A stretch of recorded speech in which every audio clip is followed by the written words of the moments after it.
the overblown introduction. So Richard, maybe if anything, you certainly would hold your own when it comes to teaching, and you're famous for that. So it's great to have many examples at Rice of people who really care about teaching and care about sharing research with students, and that's really what I wanted to begin talking about today. And so unfortunately I missed the first part of this. I hope I don't repeat too much what others have already said, but I want to give a little bit of an introduction to why you might pursue research experiences for undergraduates, and start general and then zero in on some practical tips for how to make research experiences work optimally. And I'm sure that Professors Tapia and Kravaki and others in the audience can critique and correct and magnify things that I say. So first of all, I think research is in some sense the art of discovery. That we are here in a research university because we want to learn, and we just love to learn, and we just don't want to stop. And so that kind of real hunger for learning manifests itself in us getting jobs in places where we can keep that alive. And we do that through universities where we don't only continue learning ourselves like we might in a private research lab, but then we also get to share that with others as we push forward the frontiers of learning. And so universities didn't always emphasize research, actually. So many of the great universities, and indeed many great colleges in this country today, emphasize teaching far more, passing on knowledge to others, as opposed to creating new knowledge. And really, I think the hunger for research came out of Germany in the 19th century in particular, and it spread to the United States. At Oxford, where I did my PhD, doctorates were relatively new. Very few people ever did a doctorate at Oxford before 1950. Even though it's in a university that's 800 or 900 years old. So this idea of doing research in the way that we think about it today is actually a fairly new idea. So what is a research university then? Well, I mean, it's an institution where scholars are pursuing research alongside students who are learning from the ground up. And the belief, almost a cliche, is that the research that we do in our labs informs the teaching that we do in the classroom. And that shows itself hopefully in the enthusiasm that we bring to the task of teaching, even introductory courses, but that it also shows itself in the fact that we're a little bit courageous in trying to figure out what we teach. So for example, this semester in CAM 335, matrix analysis, I'm taking the curriculum that I've taught a number of times in the past, and I'm kind of ripping the middle of it out and moving it around to the back, and I'm moving some new stuff in the middle because I think the way it had been set up in past semesters didn't emphasize what today is the most important aspect of that discipline for the engineering students who will take the class and go on and hopefully apply those ideas. So ideas that maybe once came at the end of the class when everybody was too busy to really get the punchline, now are in the middle. And having just graded the midterm, I'm not sure that my students entirely appreciated the creativity of my approach, but the idea is that being in a research institution, some of you, yes, we hopefully are thinking more creatively than just getting the textbook that everybody else uses and working through sections, 4.1 through 4.7 with the answers in the back of the book. So really this hunger that we have for our own research should manifest itself in the way that we teach. And then also, not just formally teaching in the classroom, but how we might bring that teaching into other experiences that we have with students. The university is a community, and those that would have us believe that the university is a consumer relationship, that students are customers who are paying a fee for services and are then awarded a degree for their 4 years of payment at the end, really don't understand what universities are all about. You are a part here of a scholarly community, joining with faculty, with graduate students, with other undergraduates, pursuing knowledge. And some of that may seem very elementary in your introductory classes, but before long you will be at the frontiers. And in some fields that are very new and fast-moving, you maybe get to the frontiers even as undergraduate research students.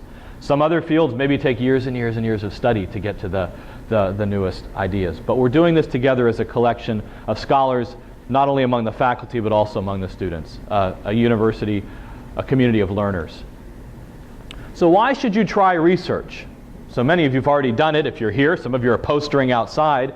But I'm reminded of a conversation I once had with a very high-ranking executive at McKinsey, the top management consulting firm. And he had done a doctorate in physics in his youth. And I wondered, he'd done his doctorate in physics and went right into business, done some stints in government at the Department of Energy, back into business. I said, why on earth did you do a PhD in physics? And he said, I wanted to know how the world worked. I thought, whoa, that's awesome. That's what research is all about, right? You want to understand how the world works. You want to really just have this pure hunger for knowledge. Maybe, though, that just fascination in the abstract isn't enough for you. Maybe you want to pursue research because you want to make the world a better place. You want to discover a cure for cancer. You want to figure out how to design something better than anyone's ever designed it before to solve the energy crisis or the water crisis or whatever crisis you feel is about to crush our humanity. I heard it once said, how do you pick your major? Well, you think about what the world's most pressing problem is, and then you figure out what major will best equip you to solve it. And if you do anything less, you have to kind of question your own humanity. Well, maybe you are thinking about graduate school. My parents didn't go to graduate school, and even neither of my parents have a college degree. So I had no idea what graduate school is all about, and to be honest with you, their interest was in me getting a degree and getting out to get a job. So doing undergraduate research was a way for me to understand what graduate school might be like, and whether I might have any hunger for research. Some not so good reasons that sometimes I hear from students when they ask if they can do undergraduate research with me. Well, I forgot to apply for a real internship, okay? That, I didn't realize that I had to apply for internships in the oil and gas industry in the fall, and I was really not with it, and now it's April and my parents have told me I need a job, and it's either sacking groceries back home or maybe I can stay on the Rice campus and do undergraduate research. So will you let me do research with you this summer and pay me for it? It will look good on my medical school application. I hear this a lot, right? Oh, everybody's expected to do undergraduate research. If that's the case for you, see point number 2. That's a more noble way to say the same thing, maybe. And what is peer pressure at Rice? Well, everybody else is doing it, right? That everybody's doing undergraduate research, and I don't want to miss out. I know that I came to Rice, and it's supposed to be a good place for doing undergraduate research, so I should probably do undergraduate research, but I have no idea why I might want to do that. Maybe I should also address some reasons that you should, that are bad reasons for not doing research. Some of you might think you're not very creative. A lot of research is about hard work, and it's some mixture of creativity, but lots and lots and lots of hard work. And so I think you don't all need to be Leonardos in order to accomplish great things in research. I hated science fairs when I was in elementary school. I had a real hard time thinking about ideas for that, and it seemed very stressful to me. I went to a science and technology high school where lots of kids were involved in research, and I wasn't as fired up about it as they were necessarily. And so I just didn't know if I had the spark for doing it. And what was key for me was that I got an industrial internship after my freshman year working in the defense industry. And it just so happened that that internship basically was a research internship. I was doing scientific computing. I was a computer science major, and I wanted to do 1950s style computer science, by which I mean computer programs to simulate science and engineering. I didn't know it was exactly what I was doing at the time, but I discovered that's really what I wanted to do. And so that taught me I needed to learn more math in addition to my computer science, and it taught me also that I loved research and I loved discovery. There's this amazing thing, and certainly I didn't have it that summer of the freshman year, and the moments that I have had this are too rare. But when you're working hard late at night and you discover something, and it's something that no one else in the history of humanity has ever seen. In my case, maybe it's things that people would really prefer not to ever see in math research sometimes, but still that thrill that you're discovering something for the first time, that you understand something that you don't think anyone else there in the world has. That moment is just glorious. And sometimes you figure out that moment was premature and that you were wrong. Okay, that's part of research, a lot of missteps. Sometimes you discover actually you weren't the first one there, that there were other ones that were there, but the thrill of the hunt is just so exciting. And you don't know if you're good at it until you try it. So what are some venues where you might pursue research? Certainly academic year undergraduate research at Rice is a great way to test drive whether or not you like to do research. You can often just attend meetings, lab group meetings, just to get a feel for what work is going on. You can, of course, talk to your peers. What kind of research are you involved with? Does it sound interesting, or does it sound boring? This is often there's a very low commitment. Maybe you sign up for a 1-credit class to attend lab meetings, or you just show up for no credit, or and this can grow into maybe a 3-credit independent research commitment. Doing summer research at Rice is an obvious venue. Campus is great over the summer when there aren't problem sets and exams to worry about, and you see faculty who have a little bit more time to devote to research because they're not teaching either. It's a great time to be here. Research experiences for undergraduates are usually abbreviated REUs and are offered around the country. And these are great opportunities for you to go outside of Rice and to find a research lab, research group at another university. We've had students go to Hawaii for REUs before. That's a popular destination. But often you can also use an REU as a way to make a connection for a potential graduate school. And maybe you want to know, what's it like at MIT? And so you apply and hopefully receive an REU at MIT, where you can go and see, maybe I don't like this professor or this group, but I understand more about the culture here and I've got to get back. And then they know you when you apply for graduate school. Maybe you get a letter of recommendation from your REU advisor. So when you apply to MIT and they're looking at your application, they see a letter from a colleague that says, we need this person here. And that's the most effective recommendation you can have.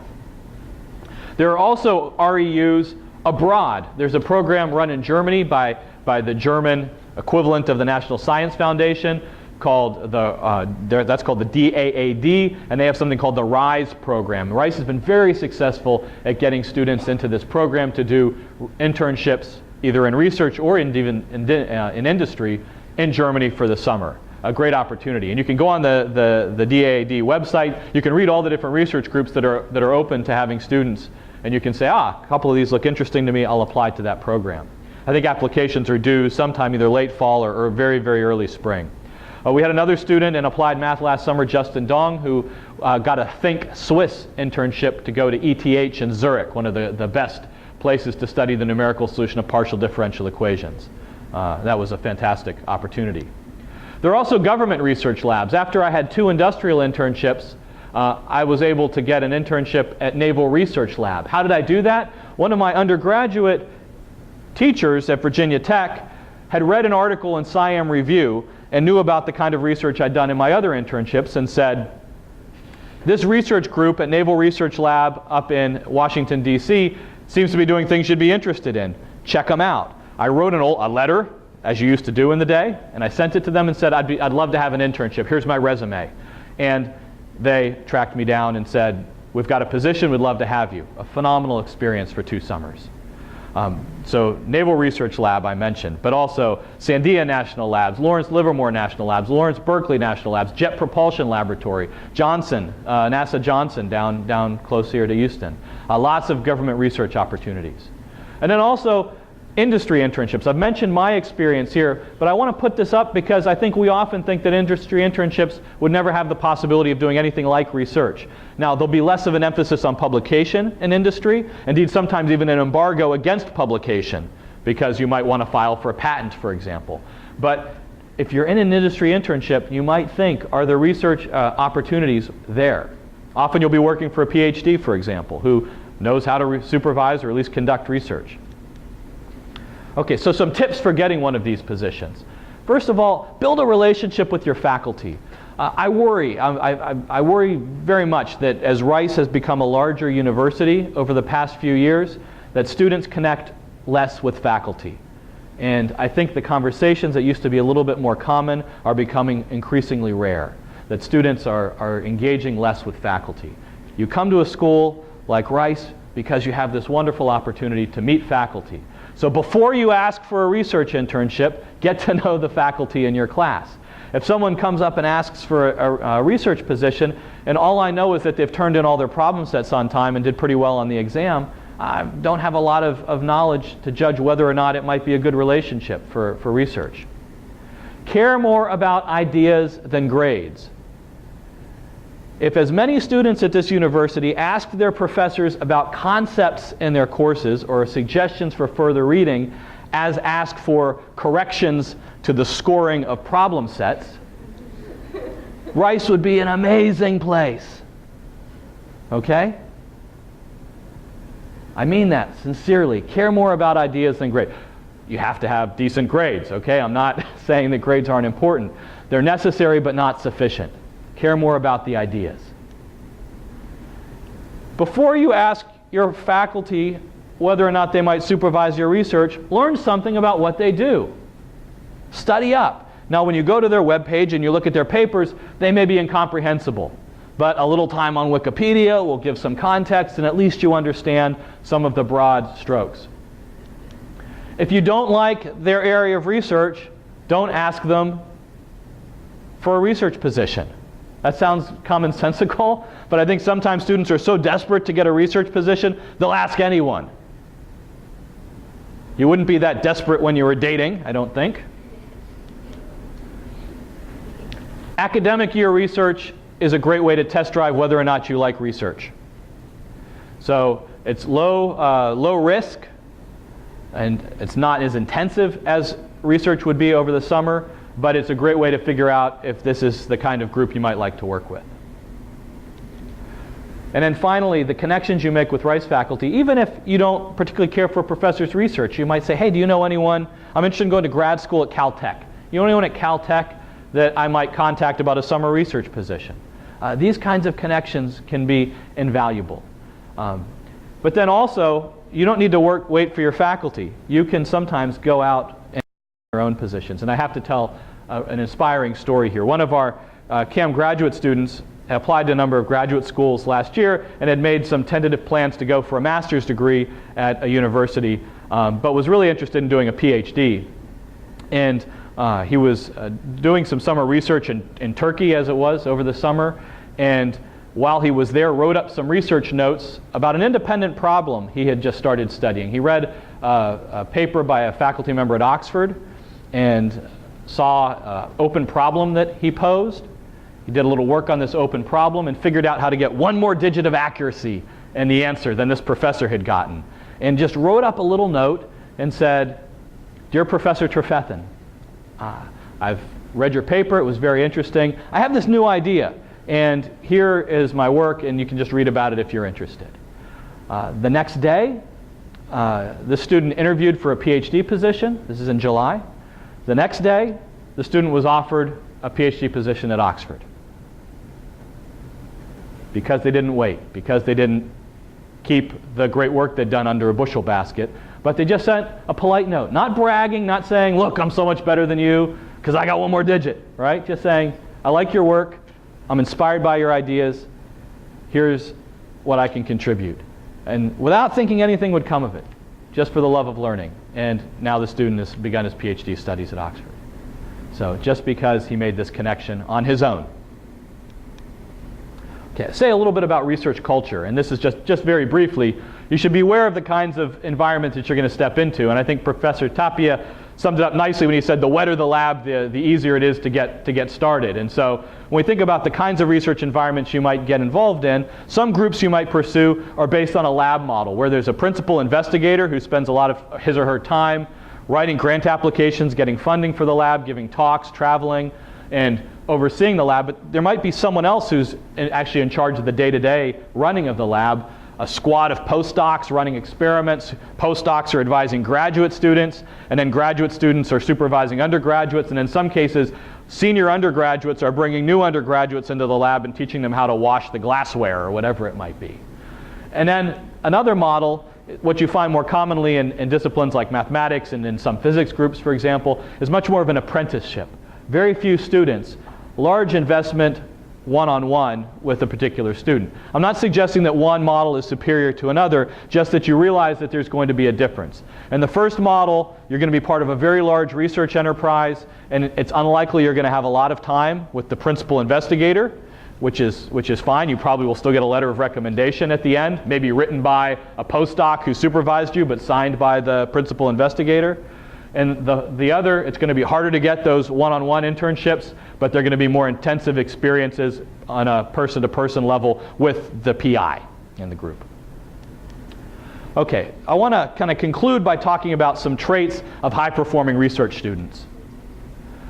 I think a lot of times when I've seen summer research students, in particular at Rice, go through their time here, many times it's not such a powerful experience for the students or for the faculty. And what I want to try to do is give you some tips about what you might do, say if you're doing an internship here this summer, to really impress your faculty member and to get the most out of it that you can. And it starts with keeping a regular schedule.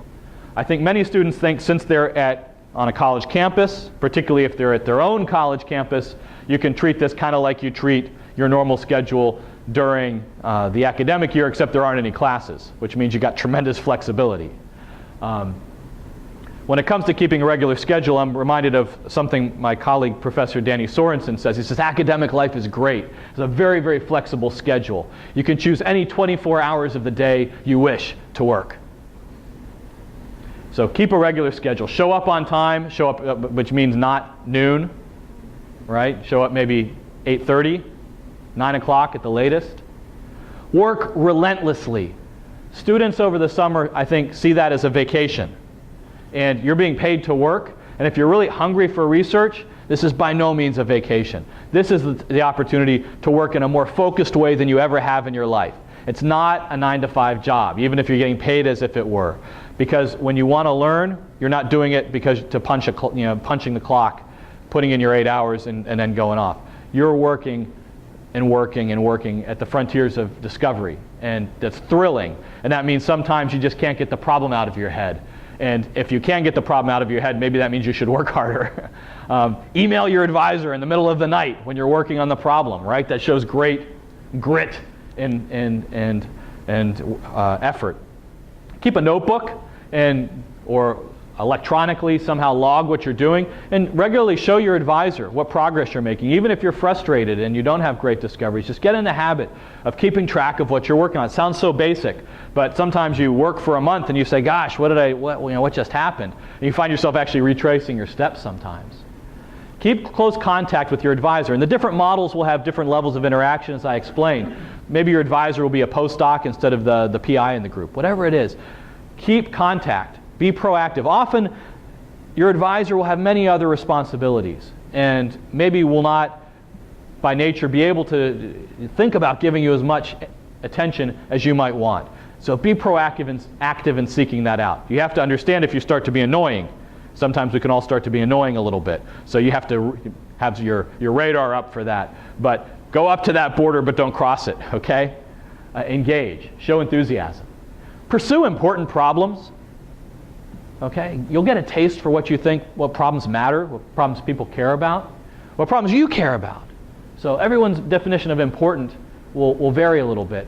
But during the course of your scientific education, you will develop taste, good taste for problems. What problems are interesting?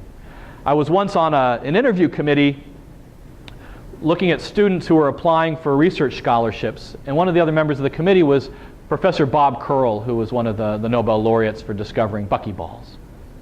And one member of the committee suggested the student was deserving simply because the research project he was pursuing hadn't ever been done before. And Professor Curl said, well, just because it hasn't been done doesn't mean it needs to be done. Okay, develop your taste, pursue important problems. If you can, seek to publish your results. Now, you don't want to publish bad results.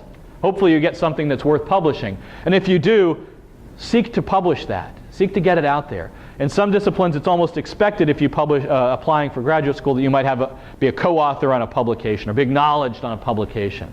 In others, in mathematics, for example, it's a little more rare, but there are even venues where undergraduates can publish research that are designed for that. So if you have the opportunity to publish, definitely take advantage of that. But then also, more generally, seek to foster the research culture in your group.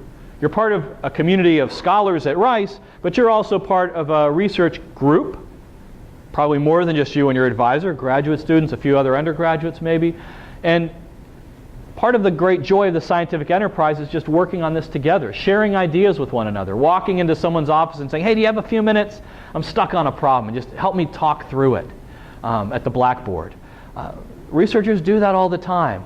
I think sometimes students, because we have pledged problem sets and things like that, a great honor code, and of course, there are times when you need to be able to work independently. Sometimes we think that that these ideas are mine and I don't want to share them and I'm not even going to talk about them, or I have to do this all on my own. Research so often is a collaborative enterprise where we're sharing ideas with others, we're getting new ideas for others, we're generously acknowledging the input that others have given us, right? We're not just pretending we invented it all when others have shared in that with us. So be a little less prideful. And that humility of saying, I need some help with something, or going to another professor and saying, yeah, I'm working on this neat problem. I think maybe something you've done might be relevant. That's a wonderful way to build this community of scholars that we have, that you one day can join, and that you are starting to join through your undergraduate research. So I know from the questions that you sent in when you registered for this workshop that many of you have very concrete ideas. How do I apply for an internship? What's available at this school or that school? Should I go abroad, or should I stay in the United States or at Rice for an internship? I'm happy to answer some of those questions that I haven't already addressed now here at the conclusion of my talk. So thank you very much. Thank you.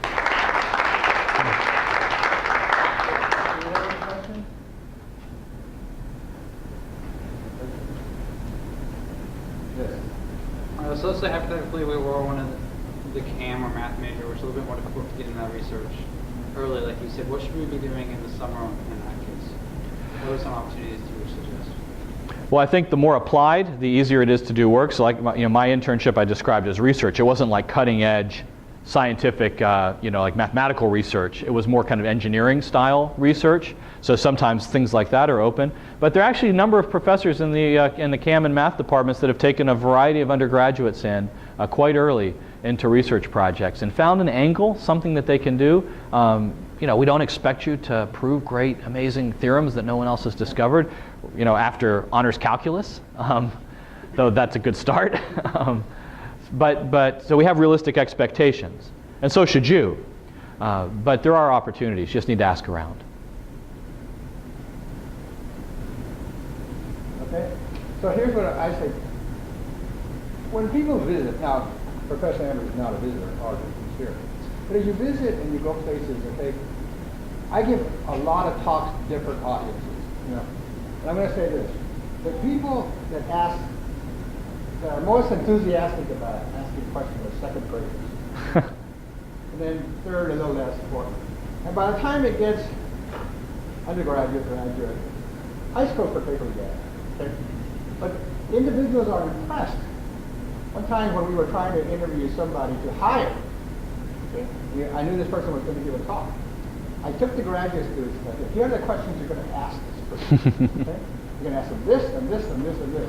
And the person said, these are the best graduate students I've ever seen. I'm coming here. Okay? I gave them the questions. Okay? So I'm saying, think about, and like if you're on a national committee, like I've been on the National Science Board, when you have people that come through, you think about your question. As Professor Embree was forming his talk, he said, what are the good things? Let me ask a question. I want to ask a question. Second graders. But see, second graders will raise their hand before they even know what you're going to ask. That enthusiasm somehow will be. So I'll give you an example. The students that have most impressed me when I'm giving a talk were at Stanford. So yeah. I gave a talk on a Friday afternoon. We went out to dinner, and they said, "Well, what are you doing tomorrow?" I said, "Well, I'm flying back to Houston." So what time's your flight? I said, "Well, it's at noon." And they said, "What are you doing in the morning?" I said, "Well, I'm going to have breakfast, go to the airport." And they said, "Well, can we drive you to the airport?" I said, "Okay." They said, "But would you mind meeting us on campus for an hour or two before we go?" And I said, "Sure." And so I showed up, and it's 3 students Saturday morning, working in their office, and they wanted to talk. Hey, we just had a few questions for you about this paper we're writing that you know something about, and can we just talk through it with you and see if you have any ideas for us? And then we'll drive you to the airport. No professor told them to do this. No professor was involved. The professors weren't there on Saturday morning. It was great. I mean, I'm so impressed with these guys. It's amazing. I agree. And interviews. The kiss of death on interviews is not asking questions. You have any question? No, I understand everything. You're gone. Now, okay, so the students. I'm the messenger. The students decided to give these presents to Professor Embree, and they both have flavors of rice, so he won't forget rice. Okay? But there's no way he's going to forget rice. No. Okay? I mean, it can't possibly be done. Okay? But in fact, you'll think of it even more fondly. So what I'm going to do is I'm going to give him these two. One is Rice Owls, the book, and the other one is quite obvious what it is. So as I give this to Professor Embree, you all give him a big hand. Thank you, Richard. I appreciate it. Thank you. Thank you, Mark. Alrighty, very good. Okay, so Ariel, where is Julia? Here you are? Okay, so Julia, today, you're going to tell people who want to